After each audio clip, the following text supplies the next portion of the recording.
Visit many countries, and you'll find that cereal is one of the most popular breakfast choices. But what's in the box, and is it good for you? Better information leads to better choices, and that's why we wanted to set the record straight on some of the most common misperceptions about ready-to-eat cereal. There is a perception among some critics that cereal is a highly processed food. But in reality, the manufacturing of breakfast cereals remains a very simple process. Some of the most popular Kellogg cereals begin simply with a grain of shredded wheat berries, puffed rice, and flattened grits of corn. Breakfast cereals cannot be categorized as a highly processed food. In fact, the technological process is short and simple. Breakfast cereals are simply grains that are cooked and flaked or cooked into a dough, and the process to making breakfast cereals has not changed significantly since the late 1800s. Another misconception about cereal is that it is high in sodium. But let's look at the facts. Around the world, an average serving of Kellogg cereal has less than half the sodium of many other popular breakfast foods. In the US and in Canada, for example, sodium from ready-to-eat cereal accounts for about 2 to 3% of the sodium in a person's diet, and we've made good progress worldwide to reduce sodium in our foods without compromising taste or quality.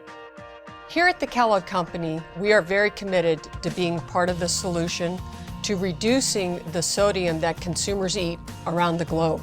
We have data that would suggest that when we talk to consumers and flag to them that we're lowering the sodium content, they actually have a perception that the food won't taste as good.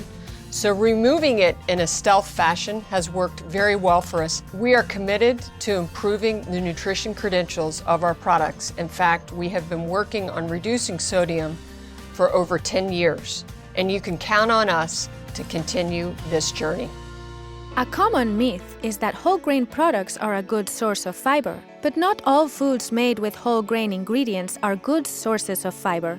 While whole grains contain micronutrients, the fiber content of whole grain foods varies greatly, and some whole grain foods contain very little fiber.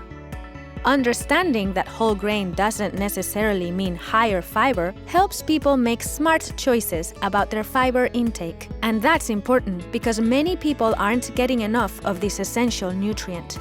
In addition to playing an important role in overall health, there is consistent, strong science-based evidence for the role of diets higher in fiber in helping to address a number of health issues, including heart disease, digestive health, obesity, diabetes, and certain cancers. Kellogg is committed to educating consumers about fiber, both its benefits and where to find it. And we're continuing our almost 100-year commitment of adding fiber to our products to meet this important nutrition need. Critics also say that some cereals are high in sugar and contribute to obesity. In fact, cereal eaters, including those who eat kids' cereals, have healthier body weights. The criticism surrounding sugar includes the concern that it displaces nutrients with calorie-rich, nutrient-poor foods. It's important to keep things in perspective. Kids' cereals contribute fewer calories to the diet than you might think. Sugar in ready-to-eat cereals is actually a small percentage of daily sugar intake. Cereal's ability to deliver nutrients is so important that the 2005 U.S. Dietary Guidelines recognize that the consumption of sweetened cereal and other nutrient-dense foods is positively associated with children's and adolescents' nutrient intake. An average serving of Kellogg's Kids cereal with skim milk contains approximately 150 calories, and that's 9% of the recommended daily amount for U.S. kids ages 6 to 11. It's not cereal or any single food that causes obesity. Obesity results from an imbalance of calories in versus calories out. It's interesting to note that while the number of calories U.S. children ages 6 to 11 have consumed for the past 30 years has increased only slightly, their incidence of obesity has climbed sharply. Kids today lead significantly more sedentary lifestyles than children did 10, 20, or even 30 years ago. Healthy eating combined with exercise is essential for good health. It's not simply about avoiding any one single food. Most kids are too inactive. How do you get them more active? You limit screen time, you go outside and play with them, you do things to get them active. On the food side, what you want to concentrate on is not having your kid overeat and providing a nutritionally balanced array of foods during the day.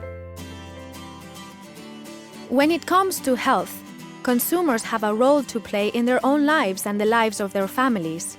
That's why food companies worldwide help educate people on nutrition and the importance of breakfast and a healthy lifestyle. Kellogg takes this responsibility seriously and is involved in a number of organizations across the globe that support good food habits and a balanced lifestyle.